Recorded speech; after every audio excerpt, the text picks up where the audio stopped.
What is up, guys? Welcome back to the R2R Network. My name's Khaos Kris, and I'll be your host today. Before we hop this video, I want you guys to come over to our brand spanking new, beautiful X.com account. The handle is at R2R Network. This is where you can find all the videos and anyone who is within the R2R Network. We recently just had an upload by my boy Adam from Vibrant Finance talking about the UST and the impending black swan of crypto. It's a really interesting video, and I think you guys should go over and check it out. Now, getting back to the main component of this video. If you guys have been following TitanX, we recently had the launch of one of the most anticipated projects. The name of that project is Hyper. Hyper was a project developed by Jake Sharp, and the community is really excited to dive into it because there's so much going on and a lot of game theory to cover. On top of that, I'm going to discuss how Hyper is going to impact TitanX going in the foreseeable future. So this is going to be a really exciting video. Make sure you like this post, and let's just keep it moving, baby. Now, to start off, coming over here, if you guys want to check out Hyper, you can come over to app.hyper.win, and it'll give you everything you need to know about Hyper, from mining, staking, payouts, buy and burn. And so under the More tab, we're going to check out the docs and just break down what this Hyper project is and how it's going to impact TitanX. So to start off, there's something called Hyper Virtual Mining.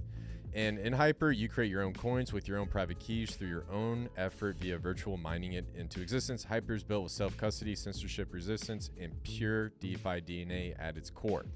And basically, how Hyper works is you take Ethereum and you purchase a miner. There's two things they have to specify when you purchase the miner: the mining power and how long you want to claim your miner.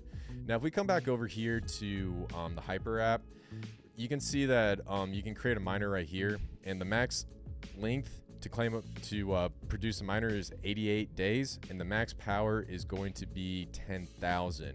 And so based on how high the power is, it's going to be a lot more ETH, and the lower you go, it's going to be a lot less ETH. So if you just do one, I believe it's at 0.002 ETH at right now, and then the max is going to be 20 ETH. Now, what's also really cool about creating these miners is you can also create a ladder. So if you want to specify getting a miner every 8 days, you can probably do one every 10 days, you know, the whole 9 yards. And you can also specify the mining power. Now, if you want to get really ambitious, you can do a 10,000 miner power and pay 220 ETH. Or you can do something as little as 10, which is going to be 0.22 ETH. So the option is completely up to you, but that's essentially how the mining works.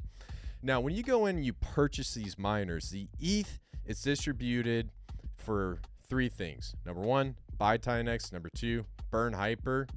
And also, number three, straight into the Vortex, which we're going to get into in a minute. So if you guys come over here to Hyper ETH distribution, this is where you're going to get all the stuff you need to know about where this ETH goes when you purchase a Hyper miner.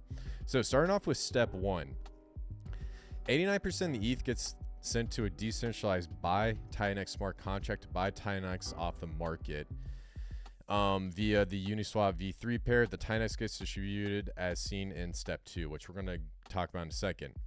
8% of that ETH gets stored into the Vortex, which we'll talk about very soon, until the Vortex triggers via users calling in and gets put back into the buy and burn smart contract. So we'll talk about Vortex in a minute, but essentially Vortex is going to be like the hidden gem behind the entire Hyper project, and it's one of the things that got me super duper excited. And then the remaining ETH, 3% goes straight to a Genesis wallet address. Now, moving down to step two, and this is the 89% of ETH that gets sent to a decentralized buy TitanX. So 70% of the TitanX gets sent to a decentralized Hyper buy and burn, where it basically goes through and it buys Hyper through the TitanX Hyper pair on Uniswap version 3. 10% of the TitanX gets stored right back in the Vortex. So the Vortex now has ETH from step one. So that's 8% of the ETH that started from the miner. And then 10% of that TitanX gets sent straight back into the Vortex. And then 20% is going to be used to burn up TitanX off the market forever. And so that's going to get into the TitanX burn wallet address, which is specified in the protocol. If you burn a certain amount of TitanX, then you get paid out for burning TitanX. Now, coming down here to step three, when the TitanX is sent to a decentralized Hyper buy and burn, 80% of the Hyper is bought with TitanX and then gets burned. 20% gets distributed 50-50 amongst 2 payout cycles, which we're going to cover in a minute. So basically how this works is you have ETH that goes through 3 contracts. There's essentially 2 buy and burn contracts, and then there's the vortex. Now, if we come down here to the Hyper Daily Update, this is just going to break down how the miners work. And essentially, the ETH that cost for each miner goes up about 0.08% every single day. And so this is going to incentivize people to get in sooner rather than later. Hyper mineable per day of mining goes down negative 0.08% every day. So if you guys think about this, as the price of these miners goes up, the less hyper goes down. So it creates this exponential curve and also decreases the amount of hyper that's minted out into the market. Next thing is the H rank bonus goes down negative 0.35% every single day. So anytime you create a hyper miner, you're going to be assigned an H rank bonus similar to the T rank bonus over on TitanX. And this H rank bonus is like a multiplier bonus on how much hyper you're going to get in your miner. And then you have the share rate, which we're going to talk a little bit about in a second, which goes into TitanX staking. Now, coming down here and talking about the hyper vortex. With the hyper vortex, 10% of all TitanX bought with ETH gets stored in the vortex. 8% of all ETH used to start hyper miners gets stored inside the vortex. This vortex triggers every 98 days together with a 98-day payout cycle. The TitanX in the vortex gets released every 98 days. 100% used to buy and burn hyper via TitanX hyper. The ETH in the vortex, 100% used to buy TitanX via wrapped ETH TitanX, and then the buy and burn hyper with the TitanX is just bought. Gets released every 98 days, starting for the first time at day 196. So the idea of the vortex is it basically builds up a bunch of TitanX and ETH, and it's going to get triggered at this 98-day mark. And when it gets triggered, you're going to see a massive burn event. And basically what it's going to do is it's going to add price appreciation behind TitanX. It's going to help out with inflation. And the best way to really think about the vortex, it's like this snowball just rolling down the hill, and it gets bigger and bigger and bigger over time. Now, if we go back to the hyper ETH distribution, something that really pointed out to me is 89% ETH gets sent to a decentralized by TitanX smart contract. So before we have the hyper vortex contract initiated, you're having ETH coming in and just buying up TitanX and sent straight to the vortex. So that buy is going to take that ETH value straight into the TitanX token and store it on the vortex contract. Now, coming down here, the last thing, the vortex is not a wallet. It's stored with fully decentralized hyper smart contract and gets triggered via users all around the world calling the function within the contract using their own private keys. The vortex is never touched and or passed through a person or entity central authority. All this happens through smart contract that the users call and interact with. So essentially, it's just a smart contract, and the idea of the vortex is to create this snowball effect. Now, coming down here to the staking. This is a very interesting component of the Hyper protocol. So if you go back to the Hyper ETH distribution, basically when you use that ETH to buy up the Hyper miner, some Hyper is going to be bought up and it goes to these staking payouts where it's going to be paid out every 98 days and 369 days. So essentially this is non-inflationary staking. This isn't Hyper being created just through a stake. It's Hyper being bought up from the market, put into a staking contract, and you can essentially just earn rewards if you choose to stake your Hyper out into the future. Now, if you stake your Hyper out, the sooner you do it, the better, because you are going to get a share rate bonus, and based on how many Hyper tokens you stake and your share rate bonus determines how high your percent payout through the Hyper staking pool goes. And as I mentioned earlier, 50% gets added to the 98-day rolling payout. 50% gets added to the 369-day payout. And with the shares, longer pays more, bigger pays more, and the whole 9 yards. Now, also, please keep in mind there are penalties. There is a 7-day grace period, but if you do not claim your staked Hyper, you are subject to losing it after this 7-day grace period. Now, coming down here, on top of everything else going on with Hyper, since it's mainly focused on buying up as much TitanX as possible, there is a proof of burn function where if you want to come on and build on top of Hyper and burn Hyper, you can actually receive rewards through the Proof of Burn 2.0. So not only is TitanX a launchpad, but also Hyper.win is a launchpad as well. So you got one launchpad on top of another launchpad. I would not be surprised if we see another project launch on top of Hyper, which is pretty cool. Now, just getting into what's going on with Hyper since the project launch. So far, we've had over about 34% of the Hyper supply burn. And then also over here, we had about another buy and burn, which is 13%. So 34% was user burn, and then 13% it was approximately just through the buy and burn. On top of that, we have a payout pool, and 46% of Hyper is just straight liquid. So across the board, really interesting. Please keep in mind, this is at the beginning of the protocol. So we gotta wait for a minute for this to really build out, to really see how the burn function is producing. Now, coming also over here to the Hyper buy and burn, approximately there's about over $5 million or 1,270 ETH at the time of this recording that's in the buy TitanX smart contract.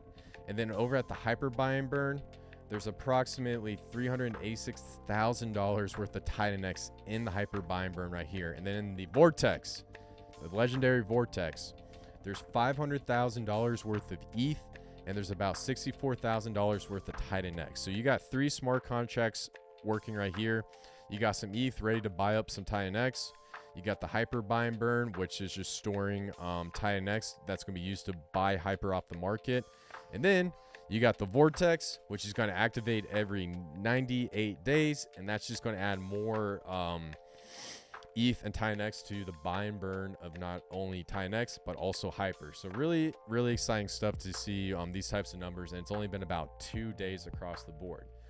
Now, what's my overall thoughts on Hyper? What's really interesting about Hyper is it gets around this idea of having a thick liquidity pool between TitanX and Hyper. And I'm gonna bring up a diagram and show you guys a little drawing, because you know my new name is Khaos Kris, and I'm really great at drawing stuff. Let's get this. Cool. And then we're gonna do a quick screen share. Cool, so we can see everything. So here's what I'm thinking about what's going on with Hyper and the main goal is trying to achieve. So right here, we're just gonna draw some LP pools. So right here is TitanX. And then this is going to have a bonding with ETH. And then over here, we're going to have Hyper. So I'm going to just do HYP. And then this is going to have a bonding with TitanX.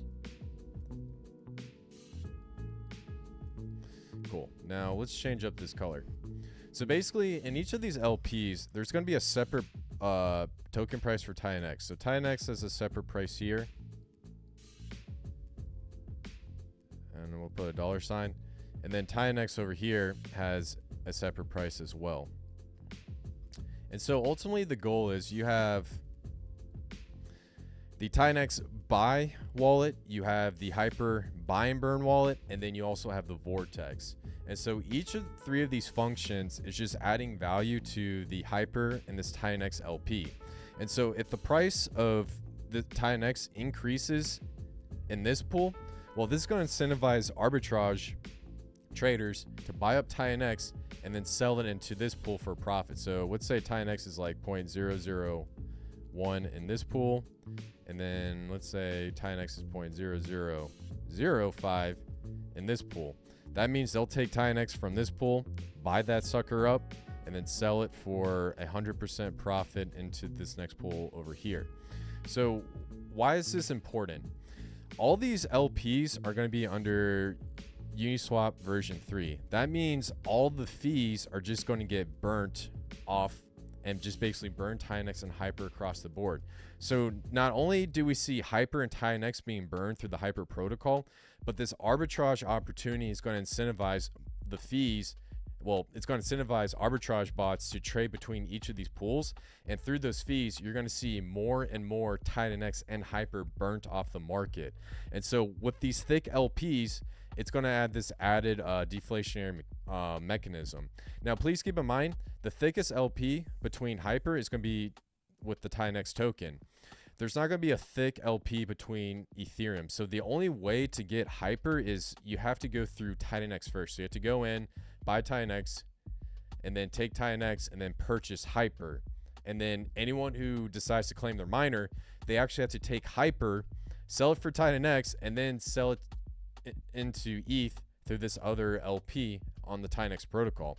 So in my opinion, I think there's a lot of moving parts within this protocol's ecosystem, and I think it's an absolute gem and has a great potential to impact the entire TitanX ecosystem.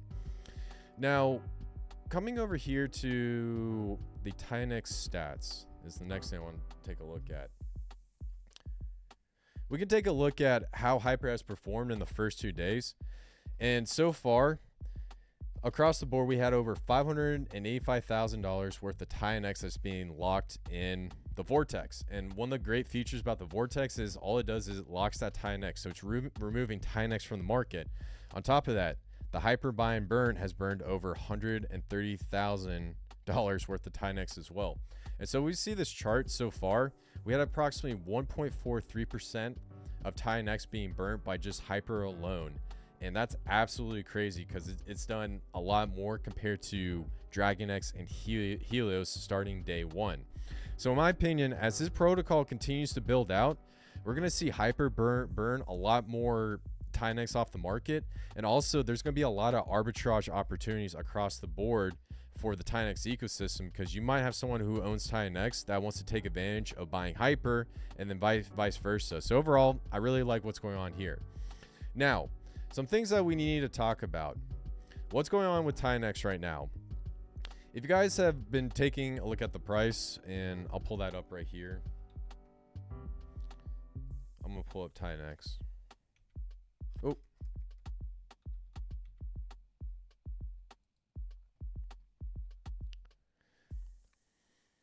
Overall, the price has been trending down. This is due to the amount of inflation that's being produced by the protocol. And so now we're starting to see the implementation of Hyper. Now, based on what's going on with the price of TitanX, we can come over here to Do Analytics that was created by my boy Mike Dean and just scroll down a little bit more. So the amount of miners at the beginning of this protocol was pretty high. We had almost 22,000 miners on the second day TitanX was out. And then we start to see Titan. Ooh, you go down a little bit. Sorry, guys. And then when we got closer to day 56, there was about 17,000 miners that were produced. Now, we're basically phasing into the bull run. And the reason why this is important is because we're starting to see less and less miners being produced across the board, which means less and less TitanX is going to be coming out into the future. Now, if we just scroll down here a little bit more and just take a look at the future supply coming out. The biggest concern for TitanX is going to be this day 280. We're going to see a lot of tokens hit the market from day one TitanX miners. On top of that, we have a few days where we're going to see even more TitanX hit the market coming out in September 2024. But what's really interesting is from now until I would say day 280, and then this is probably going to be closer to day like 310. We're starting to see less miners being produced, which means the supply is going to be a lot lower as we get closer to November of 2024, which means there's a good chance that we will see a supply shock coming in foreseeable future. Now, the real question is, when will this happen? And to be honest with you guys, I'm not really sure. We still need to get through day 280, and then we also need to see how TitanX fares out between the months of August and September. But with the launch of Hyper, there's a good chance that we might see a reduction in the amount of TitanX being produced and hitting the market all across the board, which is really cool and really interesting. Now, guys, yeah. So, guys, that is it for the video. We did a quick breakdown of what's going on with Hyper. I think it's a really great protocol. If you guys want to check it out, please go over to hyper.win and let me know your comments and thoughts on Hyper. Do you think it's a great protocol, or is this something you're going to fade? And before I wrap this video up, like this video and also please retweet it. Thank you for viewing the R2R Network. My name's Khaos Kris. I love every single one of you guys, and I'll see you in the next one. Peace out, y'all.